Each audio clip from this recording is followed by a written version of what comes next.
Демократия сабактары саясий публицистикалык программасы бул чыгарылышын мамлекеттин эсебинен юридикалык жардам алуу укугун ар кандай турмуштук кырдаалга кабылган аялдар, кыз келиндер билеби? Же жерлерде зомбулукка кабылган айрым аялдар өз укугун коргобой, бул менин тагдырым деп моюн сунуп келе жатышабы? Мына ушул жана башка суроолорго мыйзамдарда кандай жооптор бар деген баянды сунуш кылабыз.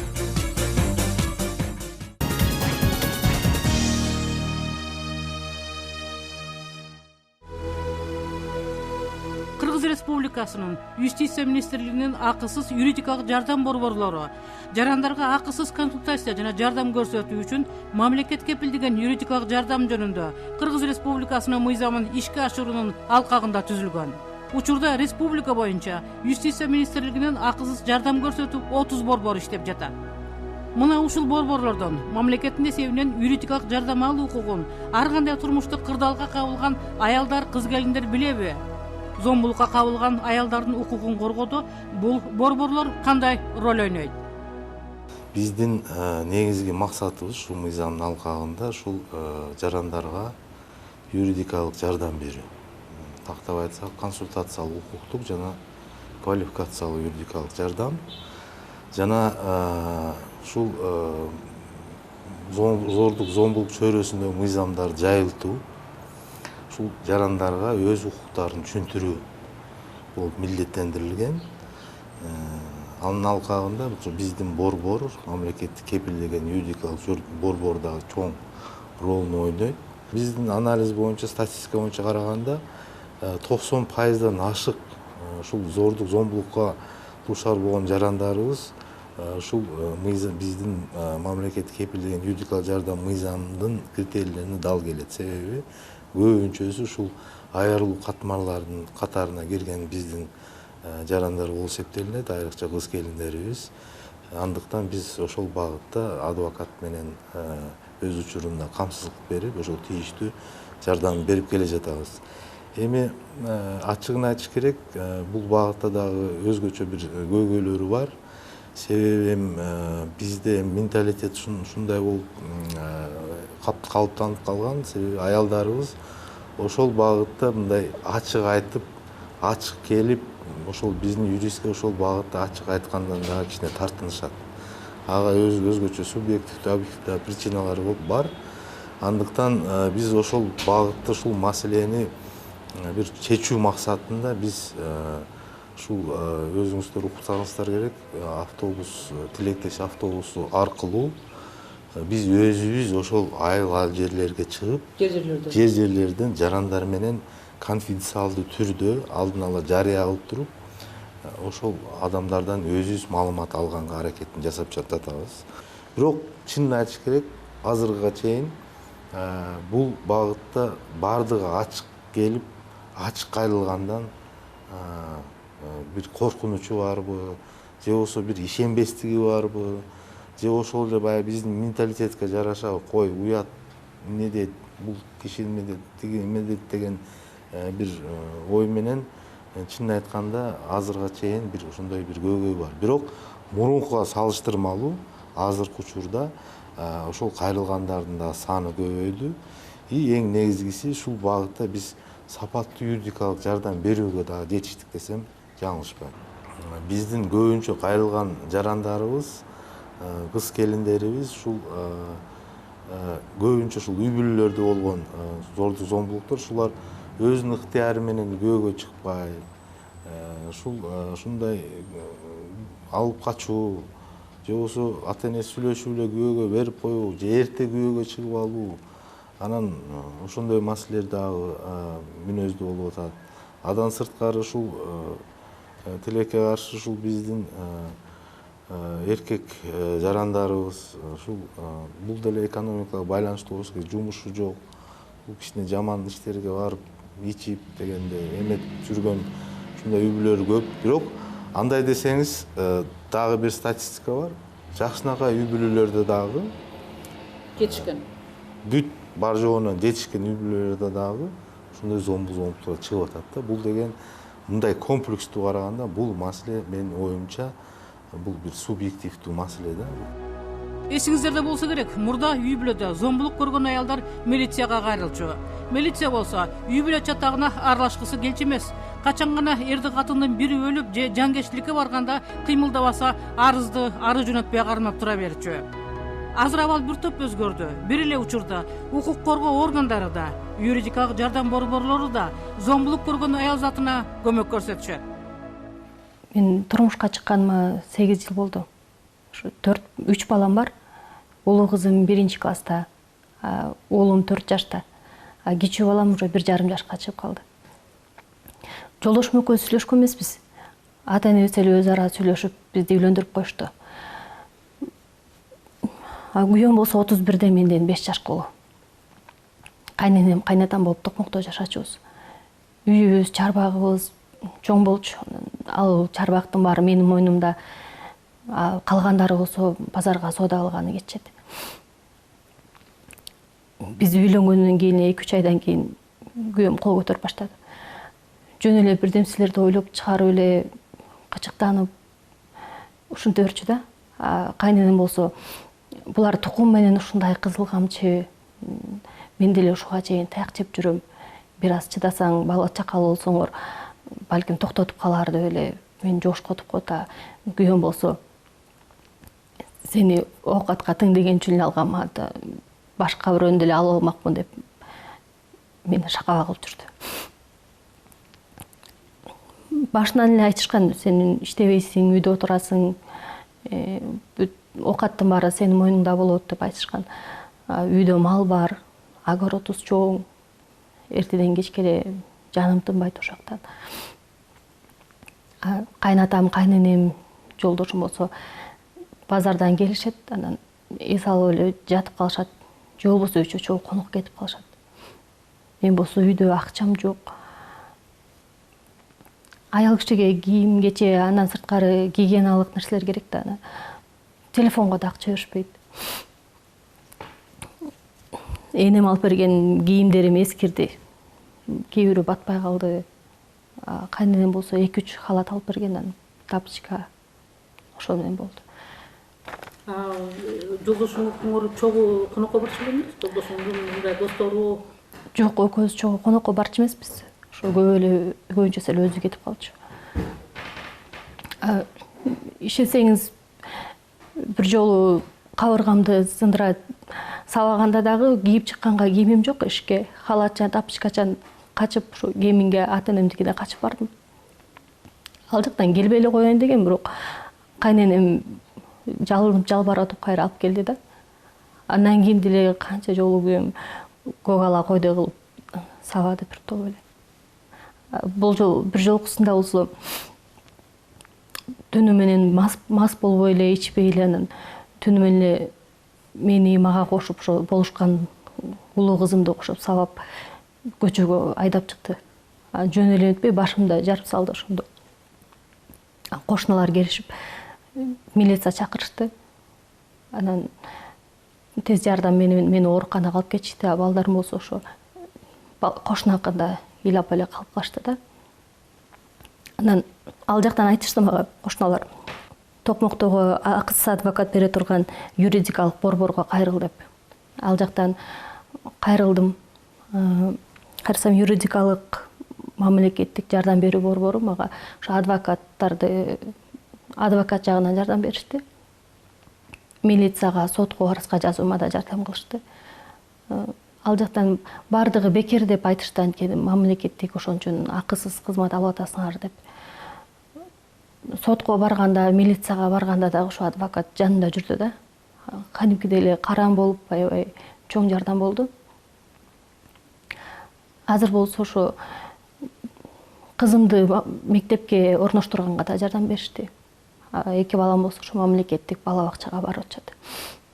Өзүм болсо автобазада ашпозчу болуп иштеп атам азыр. Бирок баары сонун жыргап кеттим деп айтпайм. Бирок мурдакыга салыштырмалуу келип сабайт, чыр чыгарат. Балдарым чырылдап жүрөктөрү түшөт деп коркпойм мындай. Тынчыраак жашап атабыз да. Өзүм акча таап жашообуз тынчыраак болот. Ата аялдар бири-бирине өзүнүн баягы көргөн башынан көргөн азаптоодогун айтышат. Жаш келиндер жардам сурашат. Ошол жардам сураган кыз келиндерге сен ушул акысыз юридикалык борбор жөнүндө айтып бере аласыңбы? Акысыз юридикалык борборго баардыгы эле кайрылышса болот экен. Ал жака барып өздөрүнүн окуяларын айтып берселер, ал жактагы ушу адвокаттар, юристтер баардыгы тең жардам көргөзүшөт экен. Жөн эле жүрө бергенден көрө ал жака барып жардам сураган деле оңго деп ойлойм. Алар аркылуу мен алимент кестирип алдым. Закондуу түрдө ажыраштым. И балдарыма алимент алып атам азыр. По делу данной женщины, которая подверглась семейному насилию, у нас дело было доведено до конца, вышел обвинительный приговор. Насильник, то есть мужа, значит, подвергли наказанию в виде штрафа в размере 30 тысяч сомов в доход государства. Я думаю, такие вот примеры о том, что семейное насилие все-таки не будет оставаться безнаказанным, дает очень хороший стимул для других всех граждан, которые регулярно подвергаются, к сожалению, семейным насилиям. В наш центр часто стали обращаться в последнее время. Центр бесплатной юридической помощи. Люди иногда сами приходят, иногда их приводят близкие родственники, иногда даже знакомые, которые слышали о нашем центре, где мы оказываем первичную консультационно-правовую помощь.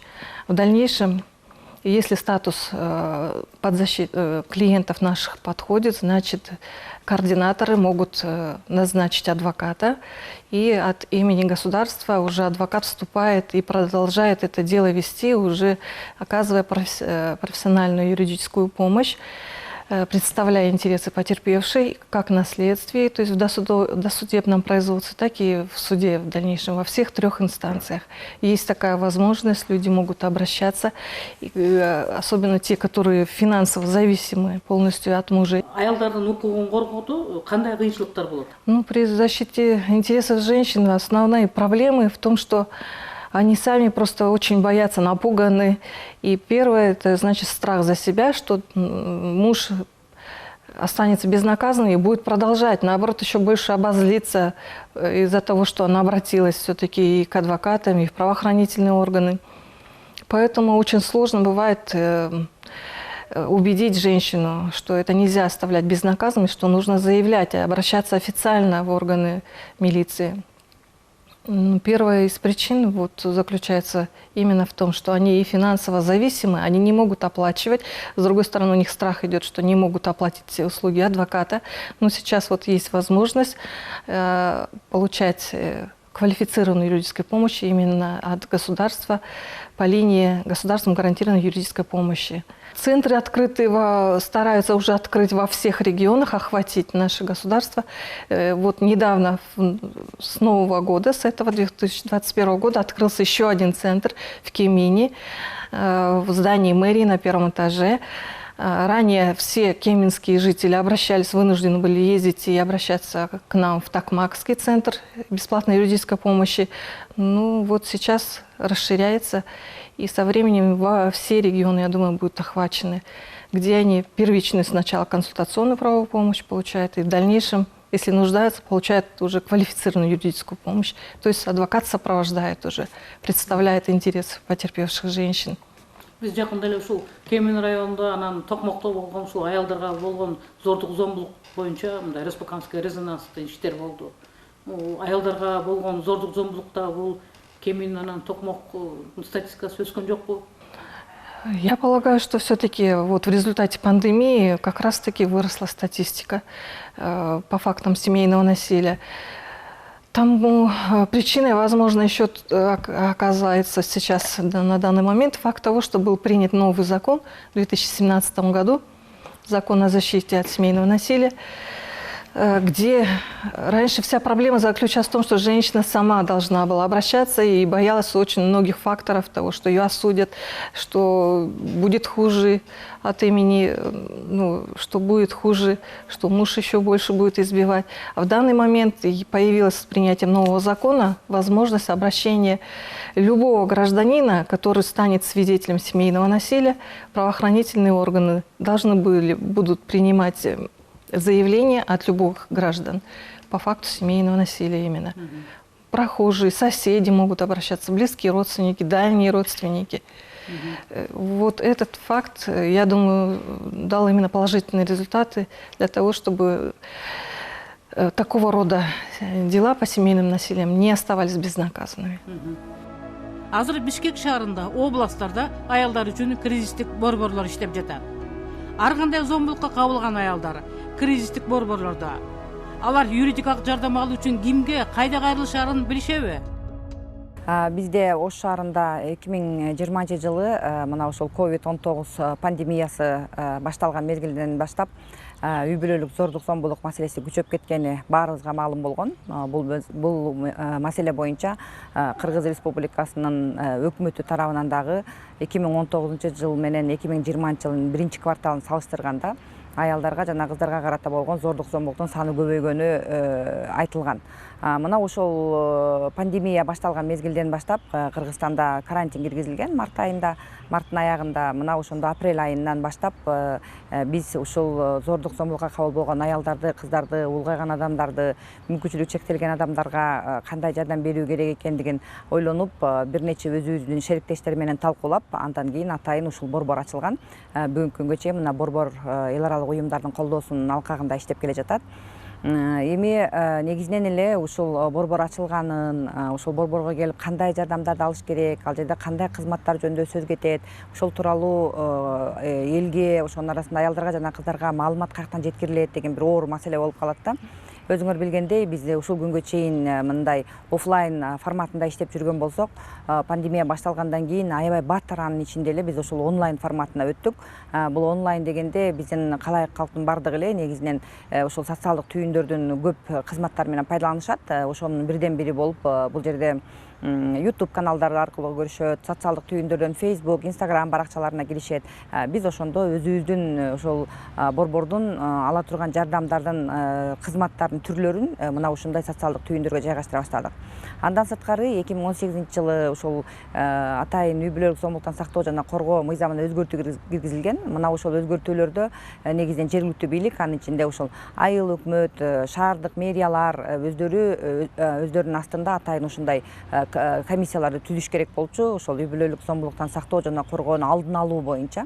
Мына ошол комиссиялар менен биз аябай тыгыз кызматташууга чыктык. Анан аларга биз өзүбүздүн кызматтарды түшүндүрүп жана ушундай зомбулукка кабыл болгон адамдарды бизге кантип кайра багыттаса болот, негизинен биз аркылуу кантип байланышка чыкса болот деген мындай иштөө системасын түзүп алдык да. Мына ошол күндөн баштап бүгүнкү күнгө чейин ушул система бүгүнкү күндө иштеп келе жатат. Негизинен эле бизге кайрылган кыз келиндердин аябай көп маселелери биз жанагы өзүбүздө талдап турабыз. Кайсыл маселе мындай оорлоп күчөп бара жатат, негизинен үй бүлөлүк зомбулуктун эми түрлөрү аябай эле көп. Мына ошонун арасынан кыздар жана аялдардын аябай көбүрөөк зап калганы бул укуктук жактан.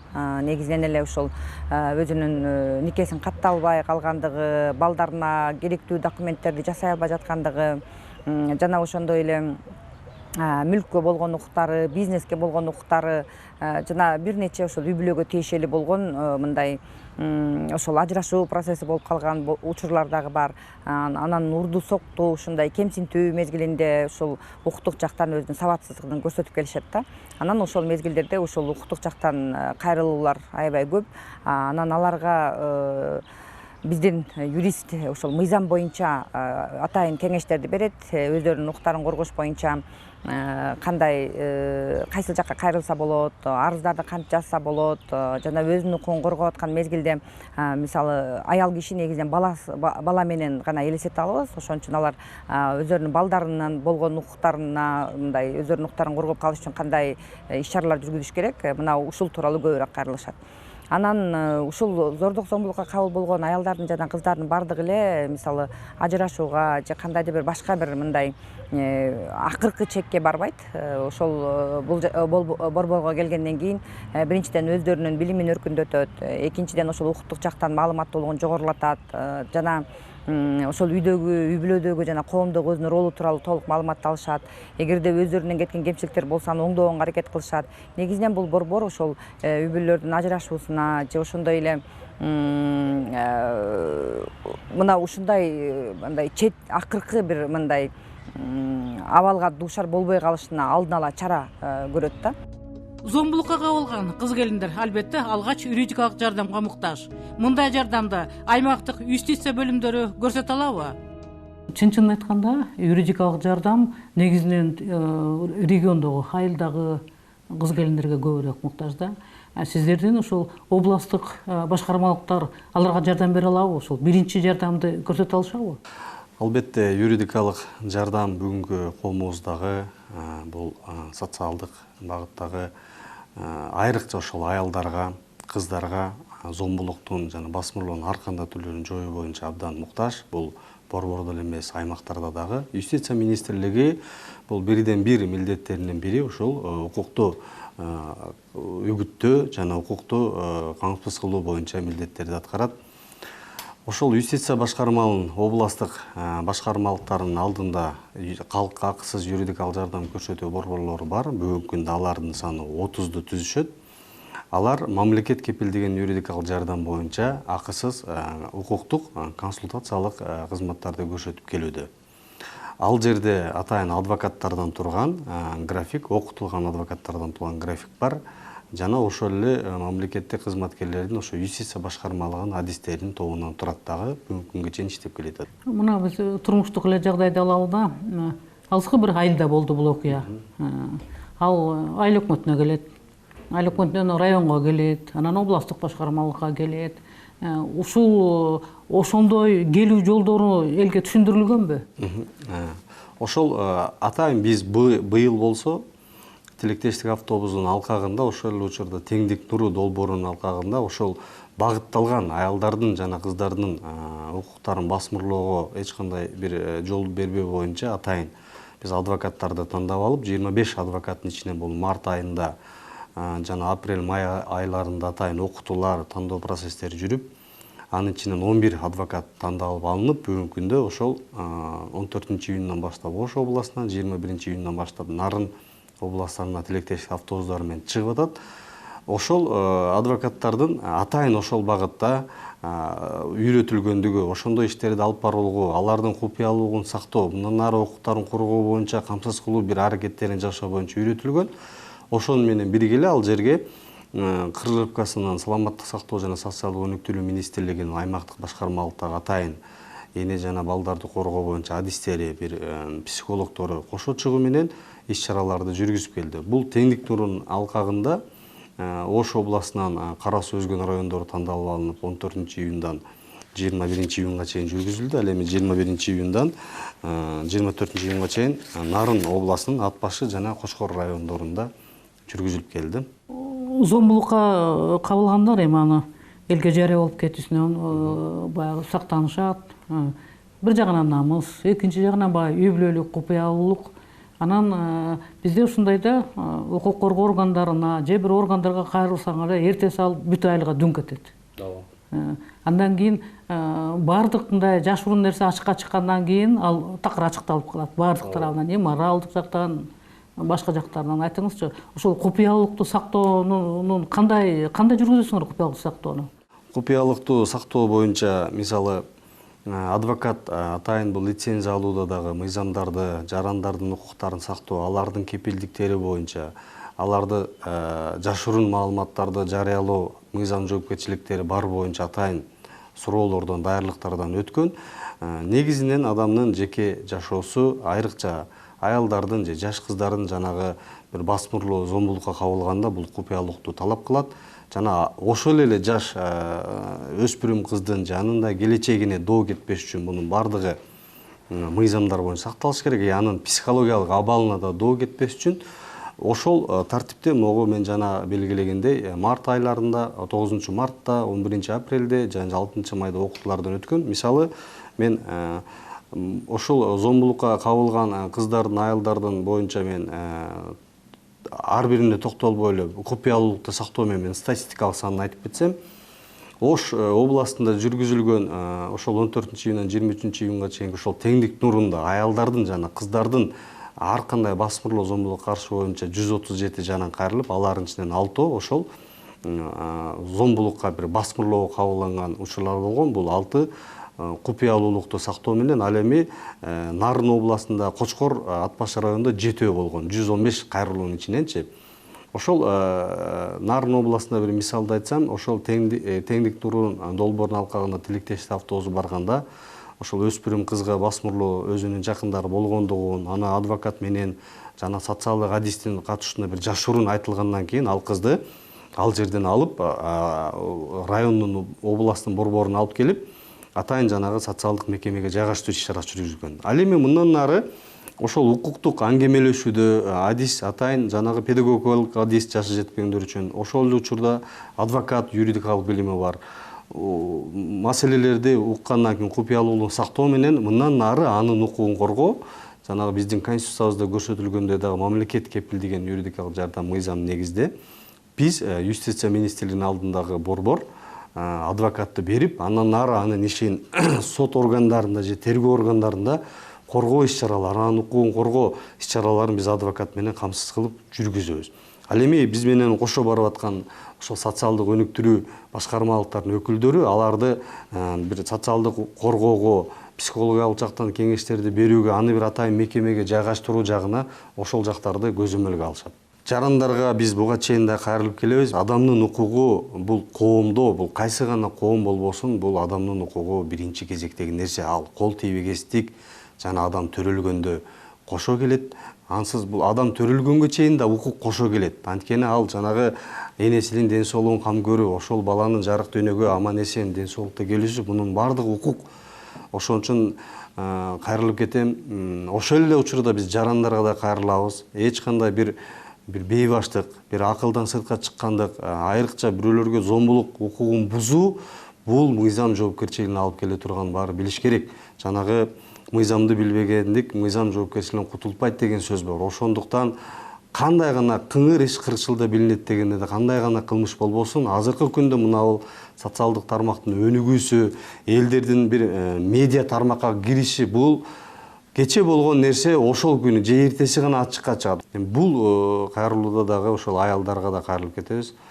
Сиздерге бир укуктук, бир сиздердин укугуңуздарды басмырлоо, бир зомбулук карата жакын туугандарыңыздан же кошуналардан же бир кандайдыр бир жагдайларда жакын болуп калган учурларда же бир конокко барып бир жерге койгондо сөзсүз түрдө укук коргоо органдарына кайрылыш керек. Алгач эле 102 чакырыгына кайрылсаңыздар болот. Бул милиция кызматкеринин номери. Андан нары алардын биздин акысыз кеңеш берүү юридикалык борбордо биз адвокаттарды берүү, анын укугун камсыз кылуу юстиция министрлиги мамлекет тарабынан кепилдеген юридикалык жардам менен ишке ашырылат. Ошон үчүн мына коомубузда көрүп аткандай, күндүгү социалдык тармактарда чыгып аткандай, былтыр болгон окуяны жашырып жүрүп 3 ай 4 ай өткөндөн кийин ал чыгып калып атат, же 1 ай мурда жашырган окуя барыбыр чыгып калып атат. Бул эртеби кечпи чыгып кала турган нерсе. Анын баардыгы уже жеткиликтүү болот баардыгына. Ошондуктан ошондой алдын ала байкалган учурларда эскертүү катарында берип, же мыйзам факты бузулганда ошондой бул өзүңүздөрдүн жаныңыздагы же ата-энесине же баягы камкорчу көзөмөлчүлөрүнө кайрылууга чакырып кетебиз. Алар өз учурунда ошол эне жана баланы коргоо бөлүмдөрүндөгү социалдык адистерге, социалдык адистер укук коргоо органдарына же биздин башкармалыктагы борборлорго мамлекет кепилдеген юридикалык жардамга кайрылса, биз укугун коргоо боюнча атайын окутулган ошол адистеги адвокаттарды камсыз кылуу менен алардын укугун коргоо иштери улантылат. Өлкөдөгү ар бир адам кол тийбестикке укугу бар. Ал Кыргыз Республикасынын конституциясында так көрсөтүлгөн. Эч кимди кыйнаганга, кайгыга салганга акысы жок.